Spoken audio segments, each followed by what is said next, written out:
कांग्रेस पर कोयला घोटाले का आरोप लगाने वाली बीजेपी अब खुद इस तरह के कथित घोटाले के आरोप का सामना कर रही है और जिस तरह बीजेपी ने तत्कालीन प्रधानमंत्री मनमोहन सिंह पर आरोप लगाया था, अब आम आदमी पार्टी ठीक उसी तरह मौजूदा प्रधानमंत्री नरेंद्र मोदी पर आरोप लगा रही है। क्या है मामला, आपको विस्तार से बताते हैं। आम आदमी पार्टी के सांसद संजय सिंह ने शुक्रवार को प्रेस कॉन्फ्रेंस कर पीएम मोदी पर कई गंभीर आरोप लगाए। उन्होंने कहा कि प्रधानमंत्री नरेंद्र मोदी के संरक्षण में अडानी समूह ने कोयला घोटाला किया और देश को 1 लाख करोड़ रुपए का चूना लगाया। संजय सिंह ने कहा कि सुप्रीम कोर्ट के आदेशों के विपरीत होने के कारण छत्तीसगढ़ के कोयला खदानों के आवंटन को रद्द कर दिया गया, लेकिन सरकार ने 2 ऐसी खदानों का आवंटन रद्द नहीं किया जो अडानी समूह कंपनी के थे। उन्होंने ये आरोप भी लगाया कि जो कोयला खदान राजस्थान सरकार को आवंटित किए गए थे, उसी से निकला कोयला राजस्थान सरकार को ही बेच दिया गया। आम आदमी पार्टी के सांसद ने कहा कि वो इस मामले की शिकायत सीएजी से करेंगे और ये मामला सीबीआई के सामने रखेंगे। इन 2 खदानों में, पारसा और कांटा खदानों में कोयले के रिजेक्ट के नाम पे खेल हुआ। छत्तीसगढ़ की पारसा और कांटा खदानों में जो राजस्थान सरकार को आवंटित हुई थी, वो अडानी को दे दी गई और अडानी ने इसमें कोल रिजेक्ट के नाम पर एक खेल किया। यह खेल भी बड़ा इंटरेस्टिंग है, बड़ा मजेदार है। ये खेल क्या है? कोल इंडिया कहता है 2200 किलो कैलोरी तक का जो कोयला होता है, वो कोयला पावर प्लांट के इस्तेमाल योग्य है।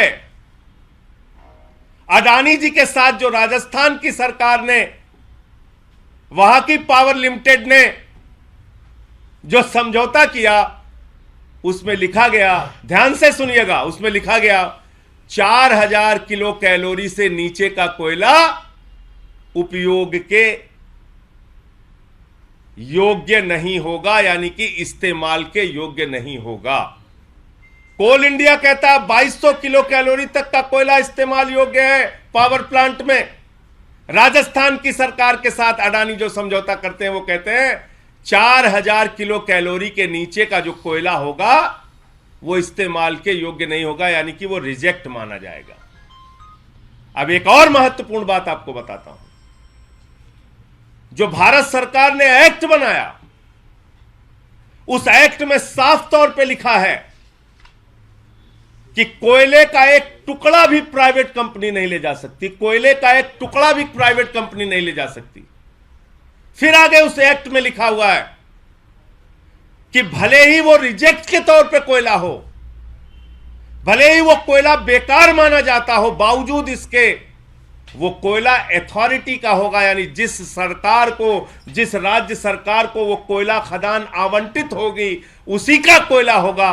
उसका रिजेक्ट भी कोई प्राइवेट कंपनी वाला बेच नहीं सकता। यह मैं नहीं कह रहा हूं, यह नरेंद्र मोदी जी की सरकार का एक्ट कह रहा है। उसमें भी आगे मजेदार खेल हुआ। उसमें खेल क्या हुआ?